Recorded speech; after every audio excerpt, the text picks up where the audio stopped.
I'm asking you to leave now, because otherwise I'll name it. I'm not having it, and I've warned you before. It's the same people.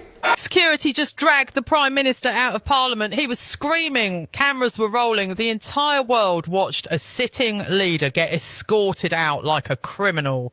This has never happened in 300 years of British democracy. And it started with 7 words from Nigel Farage. What you're about to see isn't edited. It's not fake. Every second of this meltdown was broadcast live to millions. And by the time this video ends, you'll understand why the UK will never be the same.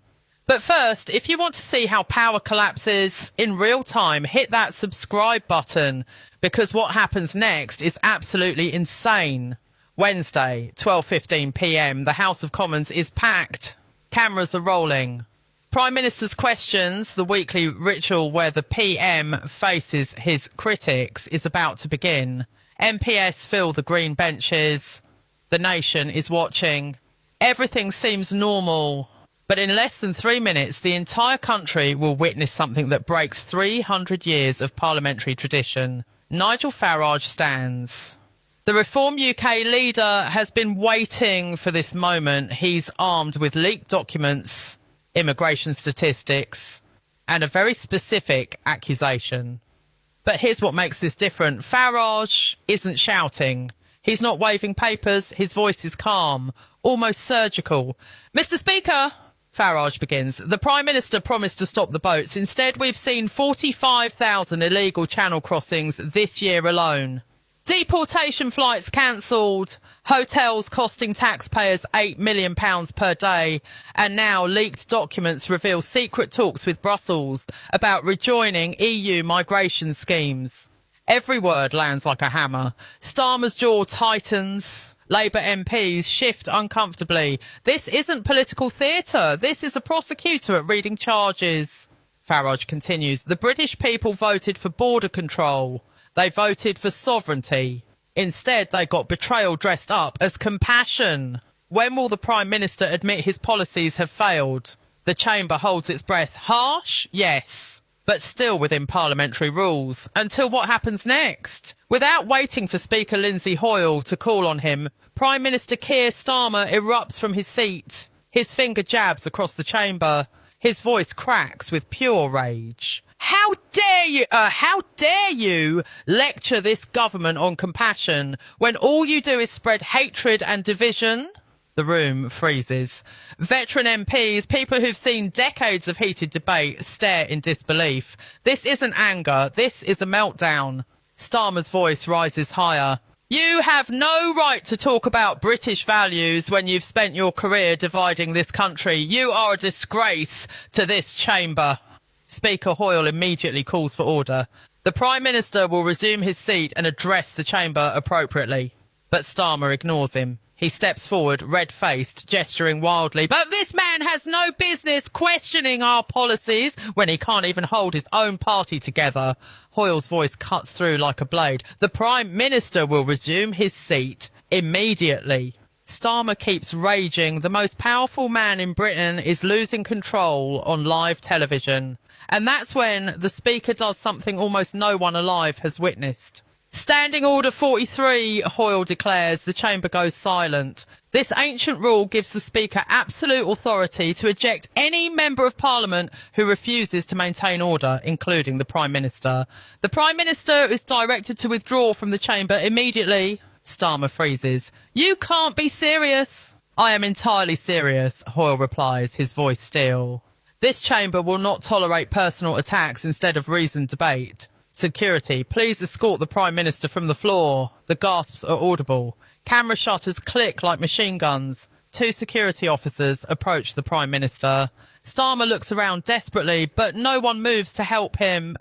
Even his own MPS sit frozen, unable to meet his eyes. This is outrageous, Starmer mutters, but his voice has no strength left. The officers guide him towards the exit. His shoulders slump. His authority drains away with every step. The Prime Minister of the United Kingdom walks out of Parliament, escorted like a disruptive tourist. Then Nigel Farage speaks again, still calm, still measured. This is what happens when politicians can't defend their failures. They lash out, they break down. But the British people deserve leadership, not tantrums. The contrast is devastating. One man in control, one man in ruins. Within 60 seconds, the footage hits social media. Within 5 minutes, PM thrown out is trending worldwide. Within an hour, it's the #1 story on every news network from CNN to Al Jazeera. The numbers tell the story. Starmer's approval rating drops 15 points overnight. In Labour's northern heartlands, the anger is brutal. Radio phone-ins explode. If he can't control himself in Parliament, how can he run the country? One caller demands. Focus groups use words like unhinged, unstable, embarrassing. Even loyal Labour voters start to waver. Meanwhile, Reform UK's website crashes from the flood of new members. Donations surge. Farage holds a press conference outside Parliament that evening, and his words cut deep. What we witnessed today wasn't just a loss of temper, it was a loss of authority, credibility, and the basic self-control required to lead. The Prime Minister could have answered with facts. Instead, he chose rage. Britain faces serious challenges: immigration, the economy, our future. We need steady leadership, not unstable reactions. That speech gets 50 million views in 24 hours. International headlines call it a political earthquake. Commonwealth nations privately question British stability. At home, Labour enters panic mode. Emergency meetings erupt. Deputy Leader Angela Rayner reportedly calls Starmer an embarrassment. Potential successors like Wes Streeting, Yvette Cooper and David Lammy suddenly find themselves in the spotlight. The Conservatives, led by Rishi Sunak, demand a vote of no confidence. A Prime Minister who cannot control himself cannot control the country. Constitutional experts raise deeper concerns. Can a Prime Minister, ejected by the Speaker, still govern effectively? Has this expanded the Speaker's power beyond its historical limits? Did Starmer breach the ministerial code?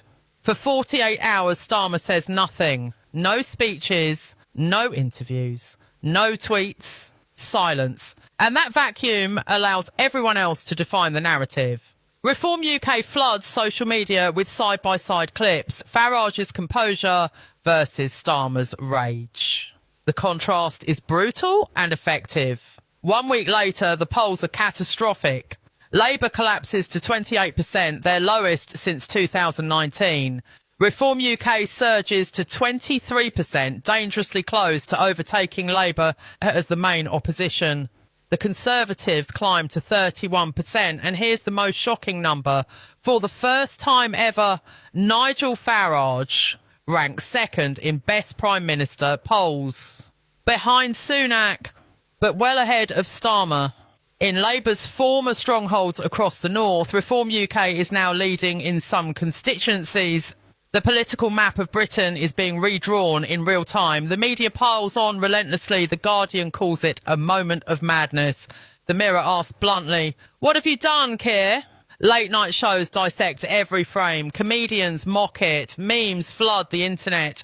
Thrown out of Parliament becomes part of everyday language. But beneath the jokes, something darker is happening. Public trust in politics collapses to record lows. Only 23% of Britons say they have confidence in the system. For many, Starmer's meltdown symbolises the breakdown of stable governance itself. Reform UK capitalises ruthlessly. Farage tours the country, showing footage of Starmer's rage before asking crowds, "Is this the leadership you voted for?" The answer, shouted back in unison, is always the same. No.